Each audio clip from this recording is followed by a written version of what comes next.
and I don't do good commentary when I'm bored and not able to talk to anyone.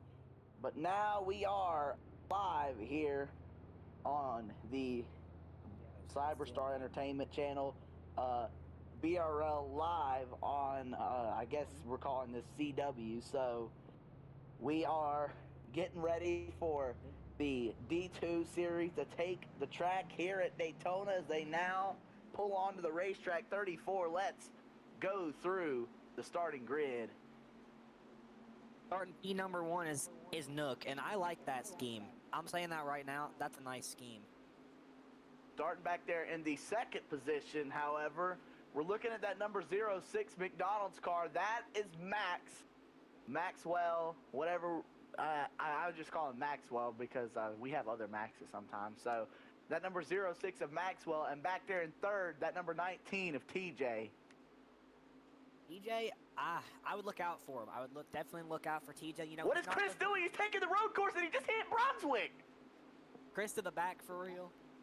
Yeah, he probably is going to have to because he has to respawn his car, being an idiot. And we have a crash. It's OTF. Oh, my gosh.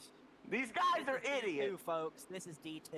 Yeah, we have, this is, well, we shouldn't even say this is D2. This is the same drivers as D1 except for, Gage. So, this is what Brunswick Racing League just looks like. Well, this guy Chris can be green flag. Buggity. Let's go racing at Daytona. Awesome. I'd just like to say something. On my screen, Chris's car has you on his hood. That's not me. That's Brunswick. I'm in pit road 34. Oh. Well, someone was on Chris's hood. Yeah, Chris is finally able to get up to speed with that car. I mean, that Brunswick person literally self-respawning. I don't know if you saw that off the start, but TJ dropped way to the back. He's kind of just right there. I think that's a good strategy. That's what I would do in a super speedway race. Maybe not. It doesn't really matter because right now you see them. They're already 3 wide. Being back there just there they go. Around. Maxwell sideways. Can he save it? Yes, he does. And already on lap 1, having to make some critical saves with that number 43 of Nook out in the lead. Chris still second after having Brunswick on his nose, but Connor and as well Gage maybe trying to make that outside happen. Now Duncan will get back to the support down the back straightaway. On the back, there you go. Nook getting split middle, 3 wide. He can block Chris down on the bottom, but here comes Connor on the top lane with help from Duncan and OTF. And that big run by Connor up by the fence. He's going to get a huge run with Duncan and OTF, and that'll put that number 17 Olivia Rodrigo machine out.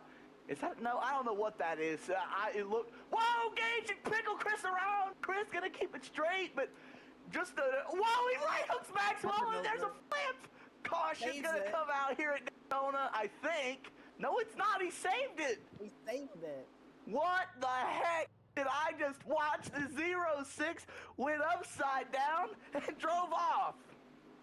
Unbelievable stuff. We have not seen that in a while here in BRL, and I gotta say, there's a bad block by that number 50 of Gage, but then won the world. Chris, why was Chris wrecking into Maxwell? Was he still loose, or what did you see 34? I didn't see it. I'm gonna have to go back and review that, honestly. I kind of want to look back at that because I didn't see it completely. Let's see. It looks like, yeah, Gage just blocked himself. Well, I'm confused about what happened with Chris in that 06 car. It looks like Chris just right hooked him, but I'm curious if he was still loose or what was going on. Whenever Gage ran over his nose on the top lane, Chris got spin physics. His car like jumped up in the air because he slammed the wall and I guess hit a pop or something. His front end went up in the air and it gave him spin physics, and he slid down into Maxwell. Yeah, and that outside is just completely enveloped that bottom lane, and they're able to do absolutely nothing with Chris and Duncan around that high side. Still a lot of laps, but man, the high side's been dominant early. You know, even just if there's not even as many cars on the top, if there's one less, it just seems like that high side's been generating more energy. It might become single file. Is that possible, 34? Do you forecast that could happen? Oh, 100%, especially in these cars and the way that the speeds work with the high lane and just how the bump drafts are. I could definitely see this going single file with not that much help on the bottom lane. I mean, it's pretty even, but if TJ gets to one of these lanes to try and help him out, I mean, the top is already pulling away, so the bottom's definitely going to need some serious help. Yeah, and you can see it just Duncan, Chris, and Maxwell are able to pull them off the corners. Connor slid all the way back to the third row now. That 0-6 of Maxwell is already up. And really just Chris isn't making the move. He's smart and he knows where to go. And as I say that, he actually does look to the bottom. Not sure he actually looked. I think, honestly, Maxwell just shut the door on him, and that puts OTF in a spot where he's, you know, kind of the conductor of this whole train, because now, you know, he can choose bottom, top, and kind of control where the lanes are moving the rest of the stint. And he's going to pick that high side down the back straightaway. Duncan, Chris, even, but, you know, that's going to favor the high side with even help. Chris tries to go up to block. He's not going to be able to do it. He's going to do it. Duncan backed out for him a little bit there. Duncan maybe looking to the bottom, but I think he's just going to push Chris here. Whoa! Back off the corner. No, I think Duncan and Chris might be forming an alliance here earlier on in this race. You know, Duncan was getting pushed from Chris. I think now Duncan's just trying to let him in, and there you see they're starting to really form that high line up. 5 cars up there. OTF will go down to the bottom to help that 17 of Connor, but really just the high side overpowering the bottom no matter how many cars are down there. Really, it's just been a high line show, and as we were talking about early, this thing's going to go single file at some point. Yeah, absolutely. The outside lane is just insanely powerful, and you were talking about the alliance between Chris and Duncan, but the history that those two have had together in races like these, it usually doesn't end well. So I definitely see these two falling apart towards the end and not getting the help that they want from each other. And you want to talk about alliances in BRL, and nobody knows better BRL and how those tend to work out for us than just being you right sitting here, because talking about super speedways, go back to the Daytona 500. I had an alliance with Trey and Big Lynn the whole race and fell apart on the last lap. Trey got knocked out of the draft after leading over 40 laps, and the 55-lap race ended up losing to the go-kart number 81 machine, and as well 34 losing out on multiple alliance trips with Chris to the front this season. And we've got a lot of alliance experience. We know that somebody's got to come out on alliances. So, you know, Duncan needs to be prepared. He knows that if you push Chris to the lead, you got to pass Chris. And Chris is he's a tough nut to crack it. Whoa, OTF gets into Duncan and up the track. Stay green. Still green. Duncan and Chris. Wow, that was a barely escape for Connor. He almost got caught up in that mess, but Connor I know. That was a big moment right there. I really was worried that was going to collect more cars, bring out the first caution of the day. I'd like to see another caution-free race like we saw in the Cup race at Talladega, but, you know, there's a lot of work left to do for these guys, and it looks like they're already getting ready to get back in that single-file formation. There's not a lot of places to look right now, and I'm going to say I actually kind of like the single file as compared to double file, because with double file, it's kind of repetitive. You know what you're going to see, even though there's going to be cars in one lane or another. That one lane's only ever going to overpower the other when there's a wreck, and that's usually caused by somebody taking that lane from another person with what? Oh, Connor! He saves it. Saves it. What a save! Kyle Busch. I know, that was better than Kyle Busch. What a maneuver by Connor through the grass sideways. Contact with Chris and Duncan at the front. Big moment for that 87 Chevrolet of Chris. Yeah, 20 to go, and we still got a lot of action here in this race. Yeah, and you can just remember from all the past races how unpredictable the super speedways are. Like, I mean, this could be single file until 2 laps to go, but, you know, TJ could end up winning this race from all the way back there. You just never know. Oh, yeah, and don't ever think that the way that this looks right now is how it's going to look at the end of this thing. You know that once the laps start ticking down and guys like Duncan and Maxwell know that the sand in the hourglass is running out, I promise this will fan out. This thing will go from being a lane or look around He's upside down. into the infield and into the safer barrier. Oh, Maxwell around. Maxwell as well, but he'll save it. No, he doesn't. Yes, he does. Wow. Oh my gosh. A lot of great saves in this race. I mean, just take your selection. We've got them all here at Brunswick Saves and Krieg ones. We haven't had one of those yet, but I promise it's coming. Whoa, there goes Chris! And as I say it there, 2 liters around, Chris actually had to keep that one straight and get back on that high side. So there you see. There you see that aggression level turning back up. Everybody just, I think there was, for that whole lap, the rhythm they were in got thrown off with the first wreck that Nook had, and then OTF bounced off the wall and into the grass now. He's going to go back there with TJ.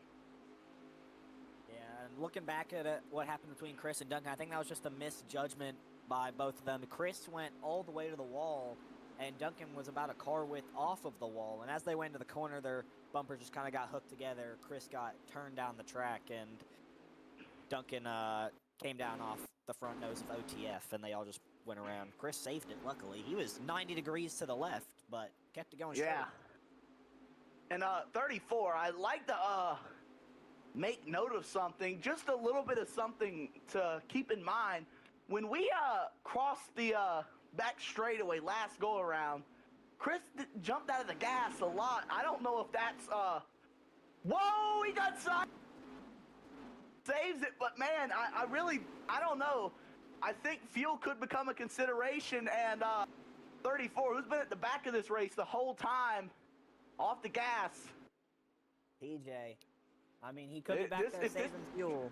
I know, if this turns into a mileage of fuel-concerned race, I think TJ's your guy. Take a look at that. Wow. Yeah. But I just don't think this is going to turn down to fuel mileage, just for one reason is, look, we've got 16 laps to go. TJ's under halfway. He's going to have to save at a much faster rate than he would to make it all the way. I think he is going to have to pit with everybody else, and I'm not sure if he knows that or not, but I think he's just trying to, throw an alternate strategy at it, because Daytona, there is no guaranteed pathway to victory. Everything's going to come down to the last lap, and TJ knows that. So trying to add a little bit of an aspect of what the driver and the mind can think up to make happen, and maybe make Daytona have a little bit of an aspect of the driver and of the intelligence, so that it's, not just coming down to who gets the pushes and, who makes the move at the right time, because no one knows when the right time is. That's maybe the beauty of Daytona in some aspects. You go and you look at a real cup race, and the right time might be with half a lap to go. It could be with 200 feet to go, like we saw with Kevin Harvick in that Talladega race in 2010, or it could be with 5 laps to go, and you just never know, because you never know when that caution flag might come out. And in BRL, that's not a concern about the caution. You just don't want to be in that wreck. So second on back's really, and even first is not safe, but second on back is completely in trouble when it comes to where you're going to be. And the top 4 cars have now pulled away from Chris and TJ. I think they're more on the fuel concerned end of this field, and you'll probably see that reflected in how they race in these coming laps. And like I said, TJ's been much more conservative on that fuel, but I really just don't think that's going to matter. Yeah, and like we said earlier, very unpredictable when it comes to super speedways, especially at Daytona. Daytona's really unpredictable. You could be leading out of 4, and you could finish 5th. You just never know. But I was looking at the gas with TJ compared to the rest of the fuel. He's got a decent amount more than the leaders or anybody else in this field. So I think if he can save just a little bit more, he might be able to make it to the end. I don't think he can. If you're going to save that much, pit road is an interesting concept here in MWRT, because you kind of know the amount of time you're going to lose. if you don't think that staying out, if you think staying out is going to be somewhere around 20 seconds slower, which as we say this, Maxwell has made a single car pit stop, and now merging is disabled, Brunswick, because Maxwell has pulled into pit road, and now, after Gage gets back in this race, the OTF machine will be the last. After Gage and OTF merge, there will be no more merging allowed, 34. And additionally, I think what I was trying to say, this guy, even if he can make it, you're going to have to drop a lot of time. Do you think that he can save as much fuel as he needs to while maintaining a 30-second lead with draft behind him? Well, everyone behind him's going to have draft. He's going to have to do a 2026 Daytona 500 Michael McDowell moment and save enough to have, well, you got 12, maybe, or coming to 11 laps to go, and he's well under halfway, maybe close to a quarter of a tank, and 11 laps is a third of the race, over a third of the race, so I don't know, maybe he does have to pit, but once he loses this draft, that's definitely going to be significant to his fuel-saving abilities, because he's going 10, 15 miles an hour faster than he would be by himself. Yeah, and you talk about the speed difference, and that's the thing about it is that's the biggest thing is, you know, just how long you can run. Nook's going to pull down to the bottom of the track, and I think that may be indicative that he's coming to the pits. We'll see. He does turn down towards the apron with Connor and Duncan. Oh. We have a crash at the OTF. Nobody hits him. That's going to completely junk his pit stop, and he is sitting with nowhere to go. OTF pulled the Quinn Half Texas and decided to pit from the middle lane right in front of TJ. Yeah, he did. You can do that as long as you can get down there, but he could not get down, and that is going to be incredibly costly. I don't think Brunswick should let him merge at all. Chris has a pretty big lead now, but that might hurt him because he doesn't have any help from behind or in front, so he's going however fast he can get going on the top lane, and with the guys that pitted, they're going to be together pushing and shoving each other. Chris is going to come now. This time. And there's Maxwell who's stayed out. Wow, he's going to come in. And he passes Chris in the pit lane. Way better of an entry than the 87 of Chris. And it's not going to matter if Chris takes that final stall. Yeah, we thought TJ was going to be able to make it to the end, maybe save, but he wasn't able to. Maybe he's thinking everyone else might have to take 50, though. That's true. And you know what? He might be right. Look at TJ. He comes up way ahead of Chris. But is this going to help him? The leaders are right there. Yeah, they are right there. But I think what it's more going to do is destroy Chris. He's going to be... Whoa, Gage! Wow! And Gage was on the apron a lap down, and that is not what you want to see if you're that 50 car. I mean, I think you can merge here, but look at there. TJ... He played the fuel lottery, and he just hit the jackpot. Connor, I know you'd appreciate that. Chris actually kind of jumped the field a little bit. He was he did. 4 lengths ahead. Oh, he got pushed out of line by Duncan. I think there's just such a big speed difference that there was no way that Duncan was... Whoa, boy. Look at the grass! Save it, brother. He's not going to be able to save it, but he did a good job hooking that hard left and keeping it off of him. He does save it! He did. Holy smokes. He's going to have to merge, I think. There's no way he's going to get close enough to the leaders, and there he goes. He'll merge. Coming back now. Oh, to the inside. 6 laps to go. TJ will lose all of his support from Duncan, Connor, and Chris. Everybody leaves TJ out to dry. And I would have thought at least one of them would have gone with TJ, but I don't know. Maybe they didn't appreciate TJ's attempt at the fuel lottery. I know a lot of these drivers, and I know if Chris makes the move, Duncan and Connor are big advocates of, they don't really like turn glitching, or I shouldn't say that. We know what Connor does. Duncan doesn't really like turn glitching. But Connor and Duncan are big advocates against fuel-safe racing, so is it possible they didn't push him because they didn't appreciate his strategy? Well, I mean, I know some of these drivers do like to play into the manufacturer alliance kind of things, and you know, TJ being a Toyota with 3 Chevrolets, I feel like it kind of makes sense for them to try and go to the bottom and just go by them and see what they can do up front. The action starting to ramp up. 5 laps to go. Chris leads Duncan at Daytona. The move could be made at any moment to win this race. It could be now. It could be with 100 feet from the start-finish line. But what is sure to happen is we know that 3 and 4 is a hectic set of corners coming from 2 drivers that have won here at Daytona and WRT. But the truth is, Daytona is not easy to navigate through 3 and 4. You got to get into turn 3 on the right side of the speedway. Whichever side has got the momentum, that's where you've got to be, and you've got to make the blocks if you're in the lead. And really, being in the lead is the key thing on this last lap.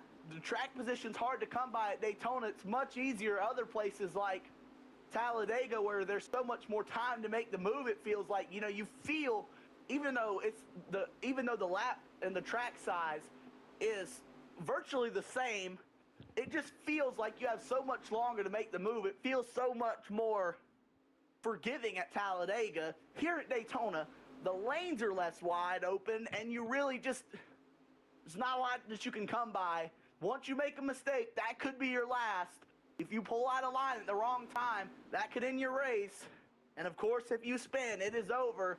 And that turn 4 is treacherous. Being 34, you know it best. That is tight, tight, tight. You have to turn the wheel dead left to make yourself rapid as good as you want to do it, especially down there on the bottom. Yeah, 4 laps to go in this race, and they're still single file on that top lane. So, I mean, oh, Duncan! Whoa, Duncan! And OTF, they both get sideways. I don't know if we're trying to slot back in the line. OTF gets there. Duncan will not. Nook and maybe even OTF might get by. Contact. Duncan is absolutely trying to force the issue, get into that lane. He will not be able to do so. A huge moment in Duncan's race, and a track position loss at this moment could be the last time you ever see that track position. Duncan with his work cut out, coming back to 3 laps to go. Is Chris out of luck? He doesn't have his alliance buddy up there. We know Connor could be another one of those alliances, but I mean, Duncan and Chris have been sticking together almost this entire race, all 27 laps that we have completed. And I've been seeing this a couple times. There have been 1 or 2, maybe even 3 cars try to go to the bottom, but they just can't seem to get it work down there. They usually go down in 3 is what I've noticed. But they also get the top lane also big block! Really, Nook's gonna get there! Into the wall goes Nook! 3 wide behind! Now 2 laps to go. Now 2 laps when they get back to the line. Nook tried to make it open up. Chris is trying to make that car as wide as he can get it. And with 2 laps to go, he needs every bit of it. Duncan back to second on the middle. Duncan has definitely got to look out for. He is, as we call the Mickey Man here at the Super. And he made the pass. He knows his way around these type of tracks, and he's going for the lead around Chris. Oh, yeah, look at there. He found his way back to the front, and so did TJ. They were at the back, and they sat there and saw their moment right in front of them. The hourglass was out of... Oh, it's sticking it through. But they're jostling now, and that's going to make it tough on the pass. 3 lanes of traffic behind with 1 lap remaining in the tank. Chris in the same spot he's been all season. First at a super speedway. He's got to hold it for 1 more lap. Oh, Duncan gets the wrap. Up and over. He's gone. Duncan's out of it. Nook through in the middle. Can he hold? Where does Connor go? That's a big key to who wins this race. He gives the push to Nook. Chris still beside him. OTF on the bottom. Double file down the back straightaway. Huge block by Chris. Contact with Nook. Will there be a run to the... Make it 3 wide. There goes Connor to the... Nook clear to the lead. Connor on that high side. The lanes getting together. The help is gone. Connor Chris too. He Saved it. and Chris is twists gone. around, The up and field over, comes they're all apart. wrecking. Nook's The gonna win. 43 of Nook will survive to here at Daytona. Wow, they all wrecked behind him. Nook. The field came my apart God. right behind, and Connor did a move very reminiscent of the McDowell crash at Daytona, where he was flying, almost got up in the air and upside down, but managed to land on all four wheels. And man, what a hard break for Connor. He had to run on the high side, and if he had anybody up there, he takes the fight to Nook right there. But the unfortunate truth for him is he'll never get that one back. Nook has won here at Daytona. Nook made the bottom work on that last lap. He was running middle lane in 1 and 2, and he was bottom of all of the other cars, and he just got a shot from OTF, and they all started getting together behind him, and he just coasted to the win. Yeah, Made and the right moves at the right time.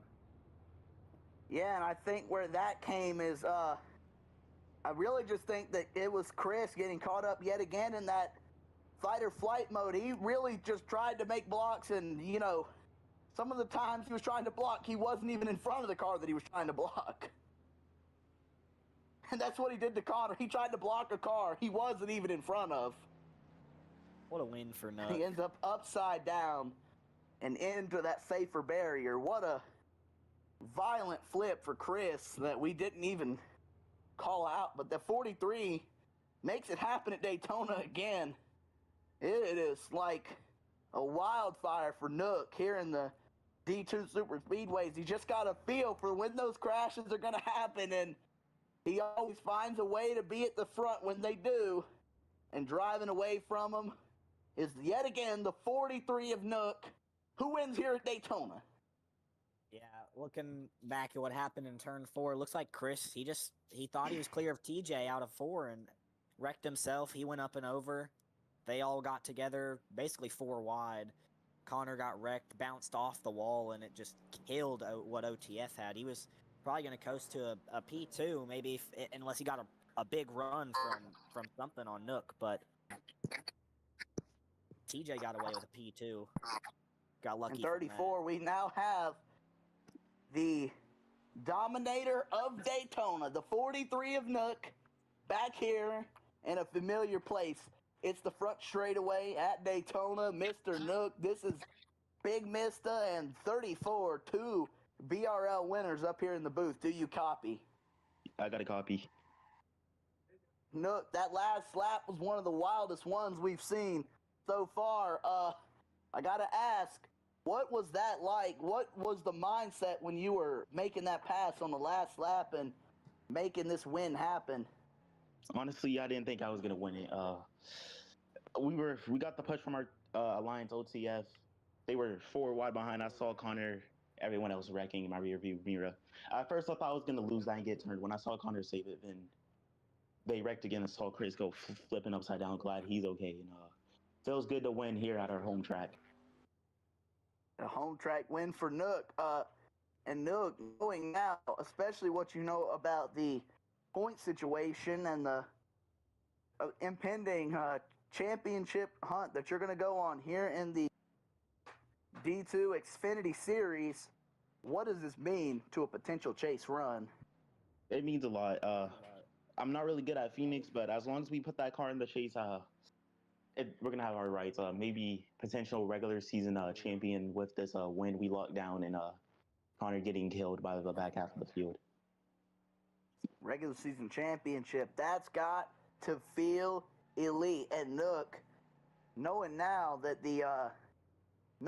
the super speedway stuff that has just seemed to go your way the whole time in BRL. You haven't lost too many of these plate tracks here in Brunswick Racing League, and why is that? What's the magic that you can make happen in these D2 cars at Daytona? You just have to sit back, relax, and watch the seas depart in front of you, and pray that God is by your side and win the race. Very well spoken by Nook. We'll let him go down and drink some Coke Zero Sugar in Victory Lane. Yes, sir.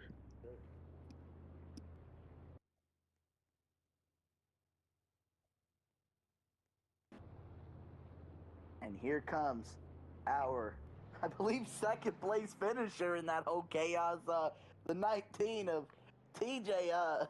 I don't even know what to say about that. I didn't know who finished second. I just saw who won after watching that whole finish. TJ, this is 2 BRL winners, Big and 34 up here in the booth. Do you copy? Yeah, boys, I gotcha. Gotcha. TJ, very, it was a sea of emotions that you've had to have had throughout this race, watching the seas part in front of you to come up and finish second at Daytona, but yet again it's second at Daytona. How does this whole how do you feel after this race? I mean, plan went as I thought it would. I mean, I didn't have to be up there most of the race. I know they're going to force each other 2-3 wide. I want no part of it super early on. As you can see, the opening lap, as soon as we took the green flag, I'm like, no, I'm not taking part in this. I backed out real quick. Like, I'm not dealing with this for 30 laps. So I was able to stay out a little bit longer. I know I had the incident with the 44 and he was able to merge, which I know he was trying to pit, but he did not communicate at all that he was coming in, and he just decided to hit the brake on the racing line. And also, there was another incident as well with the 50. I think that was Gage. He decided to, I don't know why, using the access road. I'm using his draft to try to stay ahead of the cars. He decides just to slow down, and he just gets wrecked out of that. I mean, there's certain people, I don't know how they're in this series, but they're in this series, so I don't. Well, the reason that they're in this series is because they can't be in the D1 series, I think. But yeah, there's a reason why Gage can't.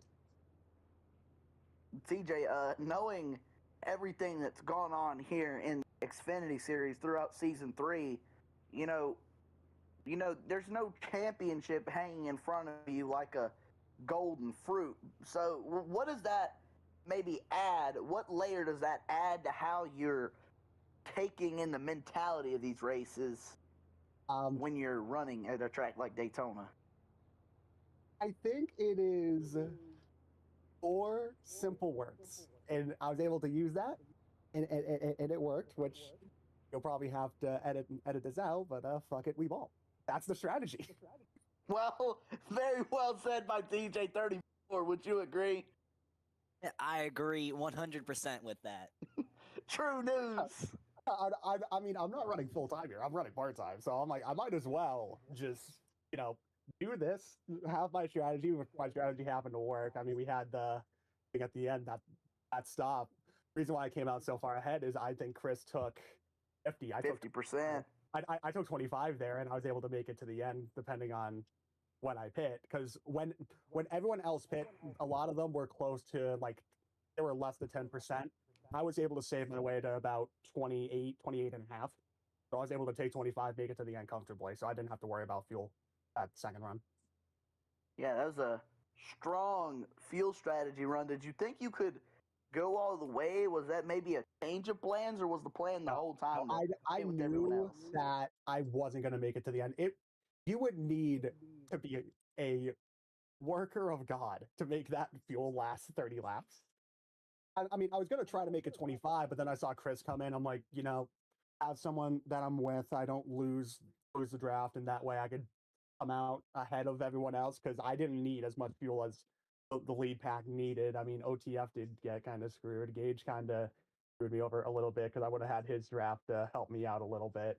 But so at the same time, second for a very, very limited starts. I mean, would have been nice to get the team a win, knowing that this team has a goal. It was announced before this race that the Last Word sponsorship's going to Brunswick's team next season, and that I wouldn't be running a team solo after the Homestead finale. I announced that a little bit back. So it would have been nice to get the team a win. I know Jan was close to at Bristol, but fuel didn't really work out in his favor. So I really would have wanted that win for the team, but P2 in a race that was very chaotic, and I wasn't really in that. So yeah, I'll take it. All right, and TJ, P2 at Daytona. Best said, "F it, we ball." Great quote. We'll now talk to the, I believe, third place finisher driving today in was it number 9 or what? Oh, it was 17. Driving in that number 17, it's Connor. What's up, Big M? Connor, this is Big Mista and 34 here in the booth. Connor, what happened on that last lap from your perspective? Because we've seen it from the eyes of a guy like Nook, who he got there and he made the C's part, and then we saw from TJ's perspective was put the throttle to the floor and try to win the race. What was the runner-up in the points thinking on that last lap and how everything went? Yeah, so really it kind of all started when I got shoved out of line, and with the single file train we had going, I felt like no one was going to make a move up until at least off of 2 on the final lap, and which everyone started doing beforehand, and that kind of got me lined up with the 43, and we were going to try to push him, and he makes the move to the inside. Then TJ gets behind me, gives me a great shove in 3 down the backstretch and entering 3, which I feel like TJ would have been committed at least until off 4 if we were able to keep that spot there. And I guess OTF, the 44 had other plans, and hooks a ride into Chris, which gets Chris into my quarter panel, which spins me onto the apron. Gathered it up the best I could, but how tight the cars get off exit kind of got me into everyone else, and really couldn't do anything from there on. Connor, and as well, this is something we did not talk about with Nook or with TJ, but 34 brought this up through the race. How much did manufacturers affect this race and how things progressed to the end? Yeah, absolutely a lot. Me and the 43 were working together, teammates, most of the time we could, and obviously, Chris as well, along with Duncan, because they are also Chevrolets, and I feel like when we were on that top lane, they were committed with each other, and me and the 43 were also committed with each other, and that kind of, if we needed to pit together, we would be committed to that. But in terms of going for the wins, I wouldn't go out of line with Nook and go and push Chris to it, right? So I feel like we maintained our loyalty to our teams, but also got Chevrolet the win that we were going for, and did so right. That was a little bit of insight. I think me and 34 had our suspicions, but maybe we weren't really entirely aware of, because 34, correct me if I'm wrong, but manufacturers is in our time racing in BRL really was never that much of a factor. I mean, Yeah, I feel like lately it kind of has been a little bit. Yeah, just talking about the way that BRL's progressed, there's almost nothing the same as it was in season 1. So there's a lot to talk about, and a lot of things that maybe us as announcers don't pick up on. Since season 1, we've had the emergence of turn glitching and controversies over the including of some drivers, whether that's historical backgrounds or skill level, and affiliations with other leagues and things of the nature that weren't around in season 1. Season 1, this was just this was Brunswick trying to find drivers to get cars to go in circles, and now it's so much more that it's not even identical to what it was in the first season. It's a completely different aspect, and so I think it's important that we keep up with stuff like this with guys like Connor that's in the loop. They run every race in Cup, in Xfinity, soon to be O'Reilly, and is even in Chris's Truck Series that serves as a D3 for this. So, and speaking of that, Connor probably being the most in the loop driver of anybody here in BRL, is there any other things that we as an out missing on that maybe need to maybe be looked at more intensively throughout the rest of the season? Yeah, there's not really much aside from the point y'all pointed out with the manufacturer stuff. I feel like, but yeah, with y'all's point on that, I'd like to go back to that for a brief moment.